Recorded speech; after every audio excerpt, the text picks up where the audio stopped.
to a river, a mighty, ever-flowing land river, in Whitman speak, flowing through the heart of America's great metropolis. Broadway represents the national life, journalist Junius Henry Brown wrote soon after the Civil War. In order to see America, he suggested, all that was required was a station point along Broadway.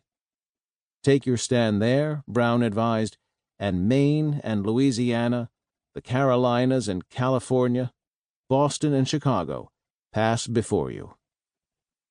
In 1896, illustrator Valerian Griboyedov, a Russian immigrant, described Broadway as a kind of animated mirror, looking back at you with its myriad faces in the same mood in which you regard it.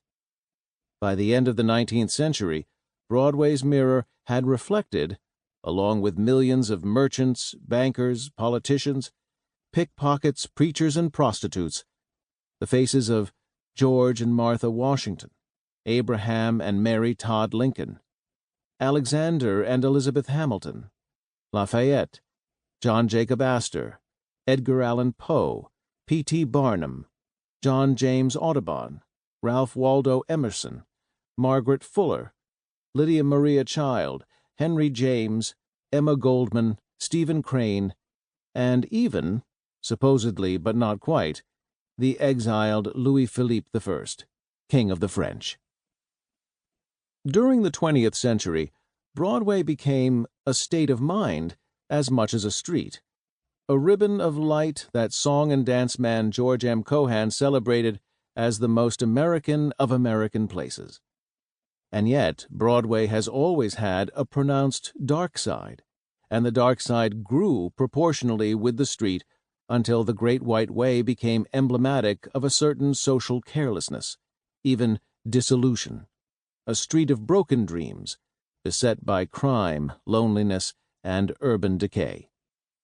In 1930, playwright William Anthony Maguire's famous declaration, "Broadway's a great street when you're going up, when you're going down, take 6th Avenue," needed no further explanation.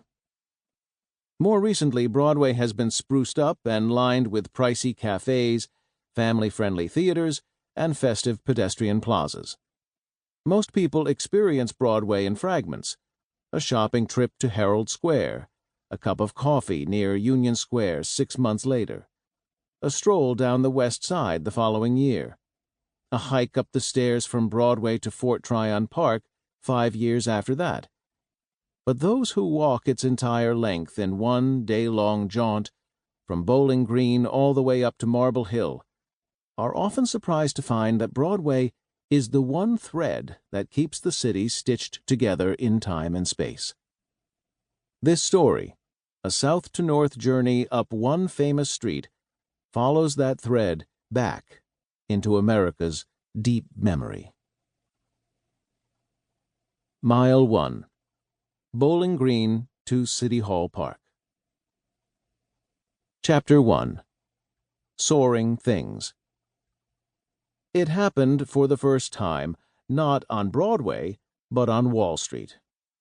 It was a rainy, overcast afternoon, October 28, 1886, and a group of revelers, Army veterans, firemen, and a contingent of Columbia and City College students, peeled off onto Wall Street from Broadway, where they had been marching in a parade celebrating the dedication of the Statue of Liberty. They were in high spirits and making noise. Office workers heard the commotion and, as a practical joke, began dumping used ticker tape from their windows onto the street below. Every window, the New York Times reported the next day, appeared to be a paper mill spouting out squirming lines of tape. Ticker tape parades didn't really become a Broadway tradition until 1899, when Admiral George Dewey, the hero of Manila Bay, was welcomed back to the city at the end of the Spanish-American War. But Broadway processions were hardly a new idea. There had been celebrations, military parades, and funerals up and down Broadway since at least as far back as the colonial era. Many of those parades, long forgotten, were nothing if not ambitious. An 1825 parade marked. To keep listening to this audiobook for free, click the link in the description. It will take you to a free Audible trial where you can listen to this and many other books for free for 30 days.